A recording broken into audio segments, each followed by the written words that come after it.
Olá, bom dia professor, bom dia colegas, me chamo Jardel e nesse seminário meu grupo vai estar abordando todo o tópico 5 do livro Introdução ao Direito Econômico, de autoria de um dos grandes mestres economista brasileiro Luiz Carlos Barnabé de Almeida.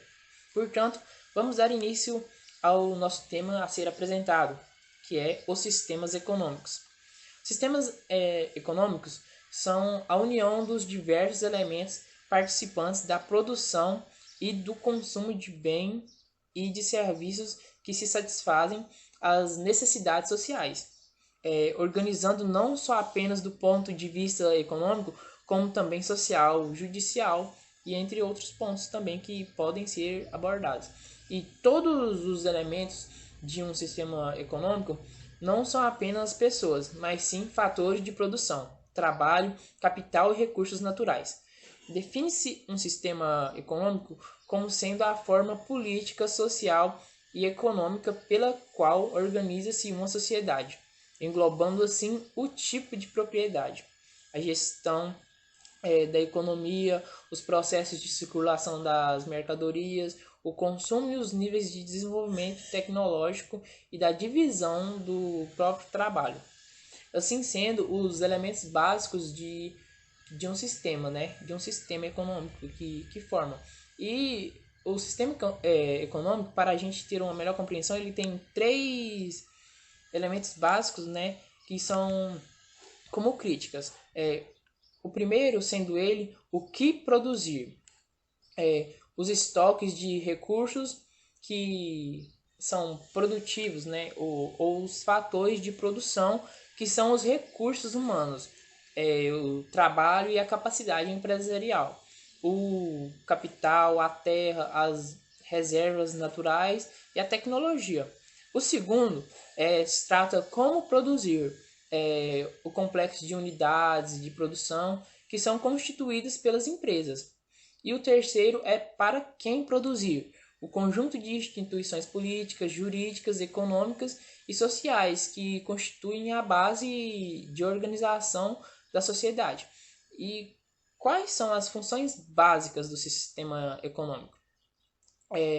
Suas funções básicas são garantir a oferta de mão de obra ilimitada, suprir o sistema de alimentos e de bens de consumo básico em geral. E, finalmente, financiar o desenvolvimento do setor moderno através das exportações. E os critérios. Olá, eu sou o acadêmico William Moura. Eu fiquei responsável pelos subtítulos 1, 2 e 3 do tópico 5.3, que é o sistema de autoridade. Nesse sistema de autoridade, propõe-se que o próprio sistema impõe que as regras econômicas sejam centralizadas pelo poder público. Ou seja, isso a gente trata ali dentro da perspectiva da lógica de produção, que seria o que produzir, como produzir e para quem produzir.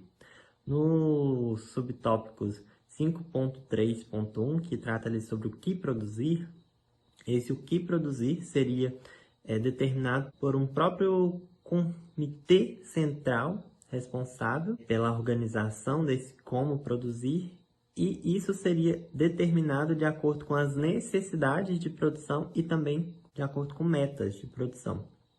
Então, assim, cria-se um plano econômico de produção utilizando-se metas econométricas. Já no subtópico 5.3.2, o como produzir, esse como produzir também seria determinado ali pelo plano econômico que foi desenhado no subtópico anterior. Então, o que produzir determinaria também o como produzir.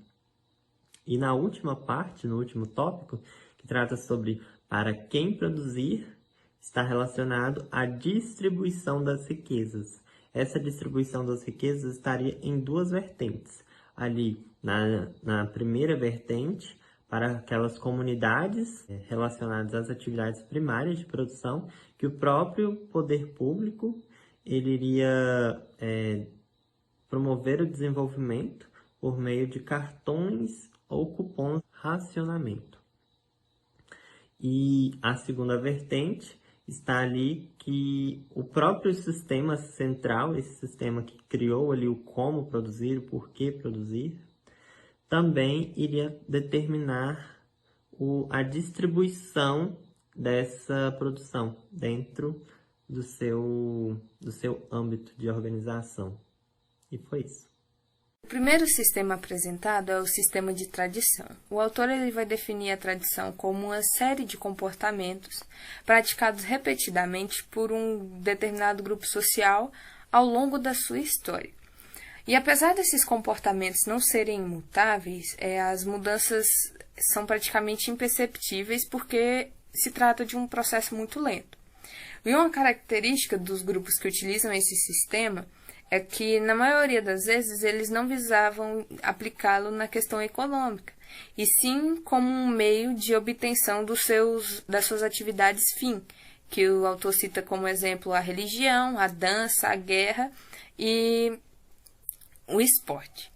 Esses sistemas eles vão variar muito de acordo com o grupo social, já que são costumes e formas de uso distintas de acordo com o grupo. Mas há duas características que o autor apresenta, que são elas a repetição e o modelo dos processos decisórios, que vão ser semelhantes dentro desses grupos sociais distintos. E são elas que vão caracterizar o sistema tradicional. E esse sistema tradicional vai ter no patriarca a função de decidir o que, como e para quem produzir. Bom dia, professor. Bom dia, colegas. Dando continuidade sobre o sistema tradicional, é feita uma questão sobre o que deve se produzir nesse sistema econômico. E essa questão ela deve ser enfrentada de forma natural, ou seja, deve-se produzir aquilo que reitera os costumes e padrões adotados pelas gerações passadas. E seriam esses produtos como alimentos, roupas, utensílios de guerra como armas, produtos religiosos, serviços e outros, mas que reiterem os padrões anteriores já consagrados e realizados pelas gerações passadas. Bom dia, eu sou o Anderson e eu vou comentar brevemente alguns tópicos referentes à produção dentro do sistema econômico tradicional. Primeiramente, como se produz? Nesse método de produção tradicional, não é necessário tantas tecnologias inovadoras para a produção, pois o que acontece é a repetição de métodos utilizados pelos antepassados do indivíduo o qual irá produzir. Ou seja, são técnicas passadas por familiares, membros de uma empresa, uma ordem religiosa, e apenas a repetição desses processos que esporadicamente recebe algumas pequenas alterações. E para quem produzir? Lembrando que, para o homem, a distribuição de riqueza sempre foi um problema, ao longo de todos os seus processos evolutivos até a sociedade atual. Mas vamos lá. A distribuição de riquezas dos bens econômicos na sociedade tradicional, uma sociedade estamental, ocorria de acordo com o nível de poder que cada grupo que compunha o estamento tinha. Quanto maior o poder, mais riquezas esse grupo detinha. Então a gente pode dizer que em uma sociedade tradicional, a riqueza segue o poder, enquanto em uma sociedade não tradicional, o poder segue a riqueza. Olá, bom dia a todos. Eu vou falar da característica psicológico-comportamental e também do controle da sociedade de tradição. A característica psicológico-comportamental tinha bastante influência mágico-religiosa, e essa influência refletia principalmente na índole e nos valores da sociedade. A influência mágico-religiosa, ela tinha aspectos de religiosidade e também aspectos místicos, e consistiam em exorcismo, em orações, em rituais e etc. A sociedade exercia seu controle através da não aprovação comunitária de ações não tradicionais. E a partir daí entrava em cena as autoridades, que eram encarregadas de aplicar as sanções. E variavam muito, desde exorcismo, apedrejamento, linchamento. E isso tudo ocorria em praça pública. E a mesma sociedade que detectava aquelas ações não tradicionais que participava desses lixamentos, desses apedrejamentos, enfim. Agora passo a fala para o meu próximo colega.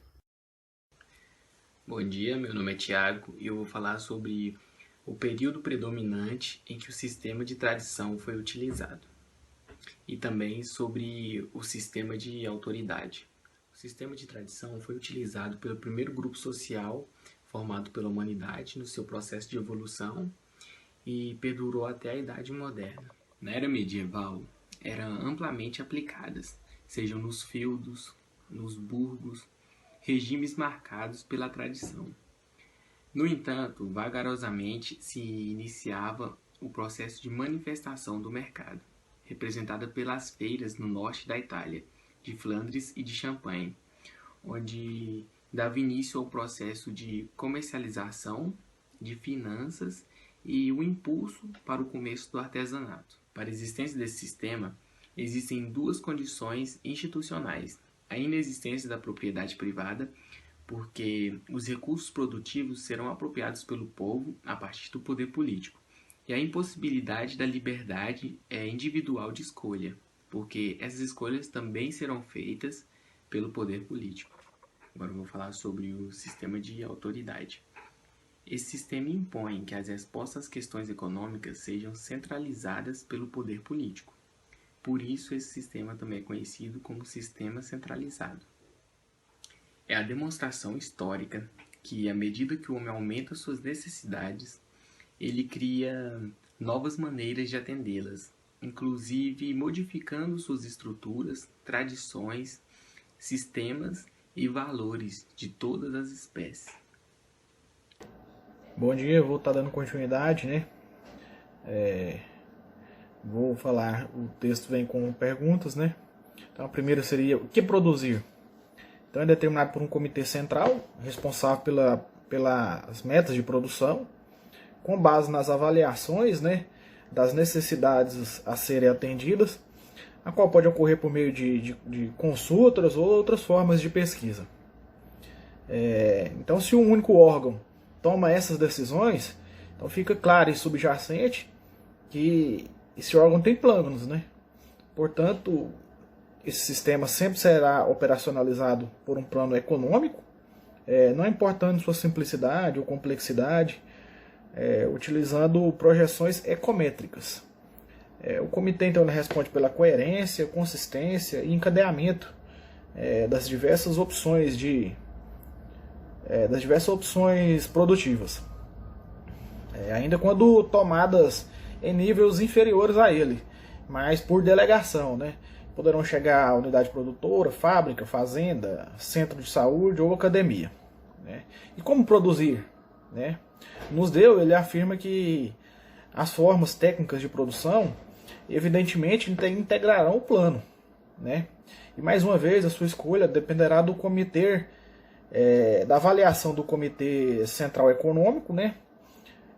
Quanto às quais matérias-primas e outros fatores a utilizar, possivelmente em função de informações sobre sua maior abundância, né? Mais uma vez tomada também as decisões, muito embora tendo como fulcro o plano, delegação, né, ao último nível. Quando o técnico de fruticultura determinará a quantidade de adubo a ser colocado em cada unidade da área, ou também em cada árvore frutífera, né? Então é isso, vou estar passando para o próximo colega.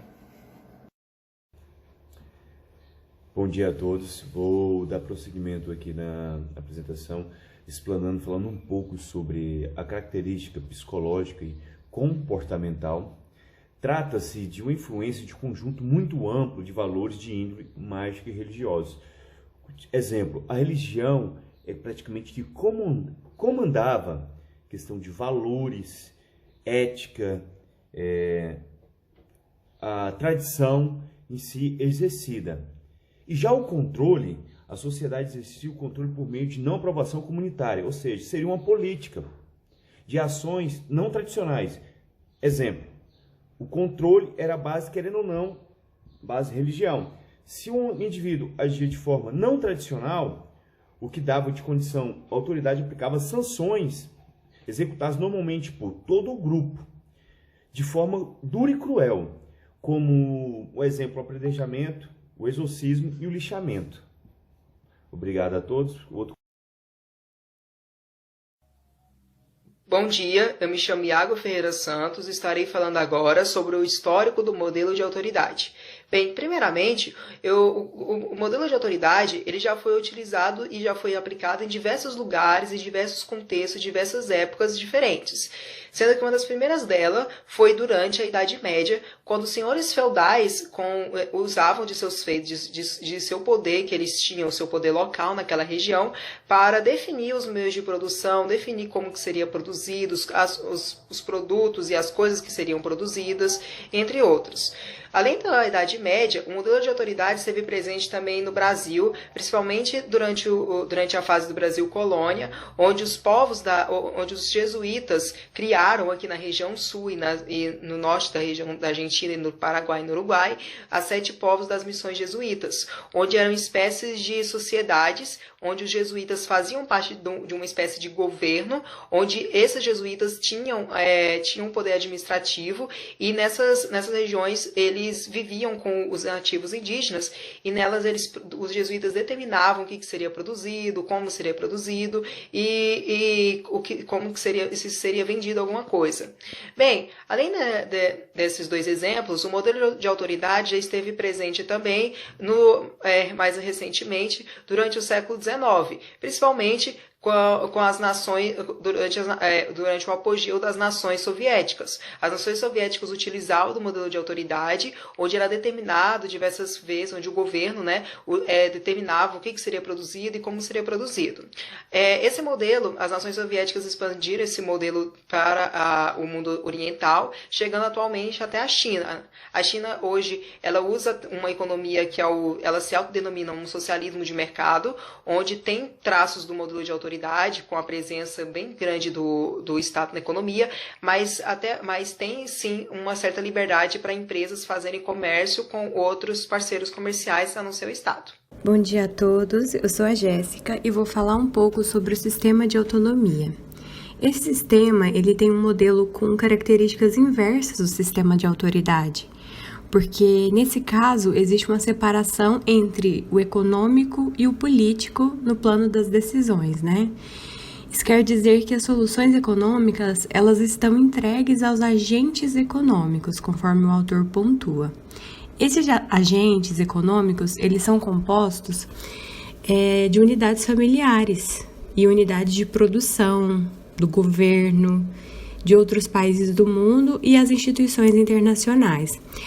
Essas unidades, elas são formadas por pessoas que pensam, que sentem, que agem, né, tomam decisões de forma isolada e conjunta também, mas sempre de maneira autônoma e independente. E exatamente por isso que se tem esse nome, né, Sistema de Autonomia, que é descentralizada, né, do poder do Estado.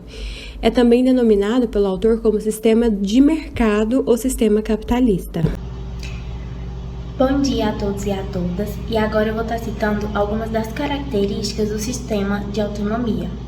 A primeira característica é que o sistema tem autonomia para definir os preços de seus serviços e mercadorias.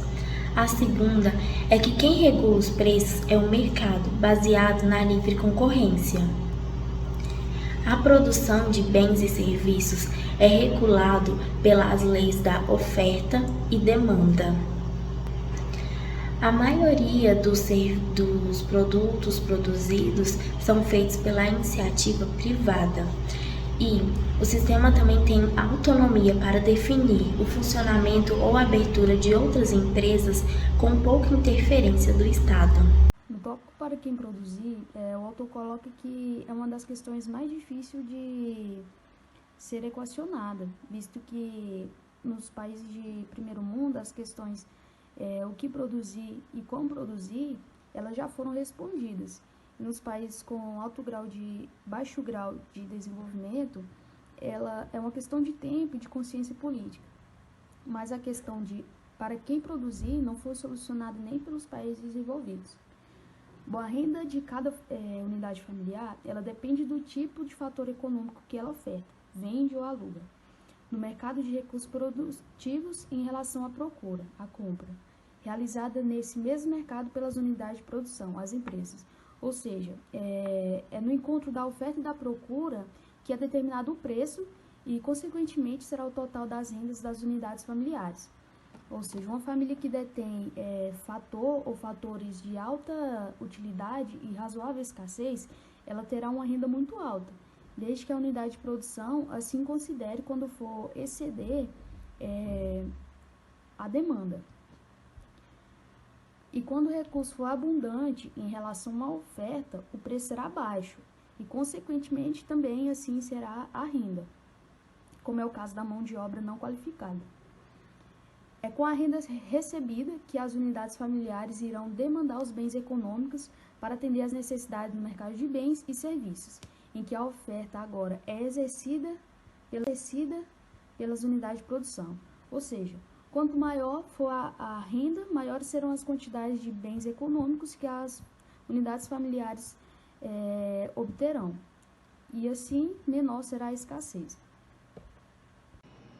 Bom dia, eu vou estar falando sobre a característica psicológico-comportamental, que é o comportamento psicológico individual ou do grupo que compõe os agentes econômicos, que tomam as mais diversas e contraditórias decisões, tendo à primeira vista a impressão da impossibilidade da coordenação, mas nisso existe um denominador comum a todas essas disparidades de decisões, que é o espírito hedonista de todos os indivíduos humanos. O hedonismo nada mais é a busca incessante pelo prazer como um bem supremo. Esse estágio humano determina a atitude de todos buscarem maximizar os resultados de suas atitudes. Maximizar é obter o máximo com o mínimo esforço ou com o mínimo custo com o maior prazer possível, onde o consumidor quer comprar muito gastando pouco e o empreendedor quer vender pouco por muito. Embora o hedonismo ele se aproxima um pouco do egoísmo, não é a mesma coisa, porque o fato de alguém procurar maximizar os resultados da sua atividade não impede de considerar e respeitar os direitos dos demais, Agora, um tal desrespeito dessas atitudes, sim, se caracteriza o egoísmo. E isso tudo só é possível acontecer de forma democrática graças ao espírito hedonista, que também é chamado de lei da maximização de resultados. Essa lei garante um alto retorno dos fatores de produção utilizados aí nos bens econômicos. Dessa forma, o homem, ao procurar atender seu espírito hedonista, maximizando a produção pelo menor dispêndio, ele está de forma racional atendendo a coletividade. A lei da maximização dos resultados é uma atitude de pura racionalidade que os economistas clássicos utilizaram para criar a figura do homem econômico, E de tal forma o hedonismo ele é utilizado tanto para quem compra o bem econômico, tanto querendo obter o máximo, como já disse, pelo menor preço, quanto para quem vende procurando o maior preço pela menor qualidade de bens econômicos. Bom dia a todos. Dando continuidade ao trabalho, em uma breve explicação, falarei sobre o controle. O que é o conceito de controle? Bem, controle é um substantivo utilizado para definir o domínio ou o poder de fiscalização e administrar determinada coisa, ou seja, ter o controle da situação. No livro, ele nos diz que o controle desse sistema é feito de forma impessoal e automática. A unidade ou aquela empresa de produção que não for eficiente, não atender seus clientes, seus consumidores, não souber ter o controle, organização, dos seus materiais, gastos, funcionários, planilha do que entra e do que sai. Está sujeito a ser expulso do mercado, fechamento das suas atividades, da sua produção e até mesmo vindo à falência. Segundo o IBGE, desde o início da pandemia no Brasil, 716 mil empresas foram fechadas. Então, mesmo com bom controle em uma empresa, existem N fatores para essa falência acontecer. Haja vista que não é somente o controle que uma empresa precisa para se manter no mercado. Bom dia, professor, bom dia, alunos, bom dia a todos. Meu nome é Rogério Alves. Estarei falando um pouco a respeito do sistema de mercado e o mercado. Dando continuação na fala dos meus colegas, vamos lá. Nos dias atuais, se conhece a existência de dois sistemas econômicos distintos, o capitalismo e o socialismo. O sistema capitalista, ou economia de mercado, é regido por forças de mercado, predominantemente livre. A iniciativa é a propriedade privada dos fatores de produção. Este tipo de sistema predomina na maioria dos países industrializados ou em fase de industrialização, e a sua economia baseia-se na separação entre os trabalhadores juridicamente livres que dispõem